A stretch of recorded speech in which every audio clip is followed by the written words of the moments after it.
ଏବେ ବି ସାମ୍ନାକୁ ଆସିଲା ଆଉ ଏକ ବଡ଼ ଖବର ଆସୁଛି 2 ଦିନ ପ୍ରବଳ ଛେଚିବ ଚାଷୀଙ୍କୁ ଆଶ୍ୱସ୍ତି କରିବ 2ଟି ଲଘୁଚାପ। ଯଦି ଆମ ଚ୍ୟାନେଲକୁ ନୂଆ କରି ଆସିଥିଲେ ଚ୍ୟାନେଲକୁ ସବସ୍କ୍ରାଇବ୍ କରି ପାଖରେ ଥିବା ଘଣ୍ଟି ବଟନଟିକୁ ପ୍ରେସ୍ କରିଦିଅନ୍ତୁ ଯାହାଫଳରେ ଜଲଞ୍ଜ କୌଣସି ମୁହୂର୍ତ୍ତରେ ଆପଣମାନଙ୍କ ପାଖକୁ ଆମର ଲାଟେଷ୍ଟ ଅପଡେଟ୍ ପହଞ୍ଚିପାରିବ। ତେଣୁ ଦୟାକରି ଆଜିର ଖବର ଉପରେ ନଜର ପକାଇବା।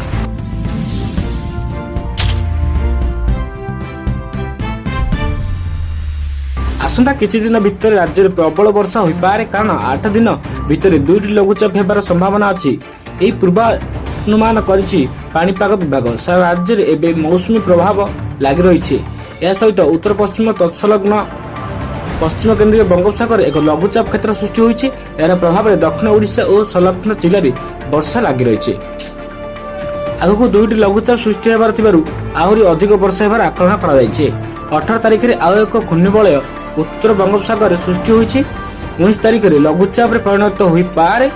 ଦକ୍ଷିଣ ଓ ପଶ୍ଚିମ ଓଡ଼ିଶାରେ ପ୍ରବଳ ବର୍ଷା ହେବାର ସମ୍ଭାବନା ଥିବାବେଳେ 23 ତାରିଖରେ ଉତ୍ତର ବଙ୍ଗୋପସାଗରରେ ଏକ ଘୂର୍ଣ୍ଣିବଳୟ ସୃଷ୍ଟି ହୋଇ 24 ତାରିଖ କିମ୍ବା 25 ତାରିଖରେ ଲଘୁଚାପ ରୂପ ନେଇପାରେ। ଏବେ ଉତ୍ତର ପଶ୍ଚିମ ସଂଲଗ୍ନ ପଶ୍ଚିମ କେନ୍ଦ୍ରୀୟ ବଙ୍ଗୋପସାଗରରେ ସୃଷ୍ଟି ଏକ ଲଘୁଚାପ ସକ୍ରିୟ ରହିଛି। ଏହାର ପ୍ରଭାବରେ 5ରୁ 7 ଦିନ ଯାଏଁ ରାଜ୍ୟରେ ବର୍ଷା ଲାଗି ରହିଛି। ଆସନ୍ତା 24 ଘଣ୍ଟା ପାଇଁ ପ୍ରବଳ ବର୍ଷା ନେଇ ନବରଙ୍ଗପୁର, କୋରାପୁଟ, ରାୟଗଡ଼ା, କଳାହାଣ୍ଡି, ନୂଆପଡ଼ା, ମାଲକାନଗିରି ପାଇଁ ଜାରି ରହିଛି ୟେଲୋ ୱାର୍ଣ୍ଣିଂ।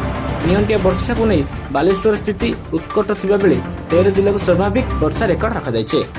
ଆଗରୁ ହେବାକୁ ଥିବା ଲଘୁଚାପ ଯୋଗୁଁ ବର୍ଷା ହେବା ତା ନିଅଣ୍ଟିଆ ବର୍ଣ୍ଣନା କରିବ।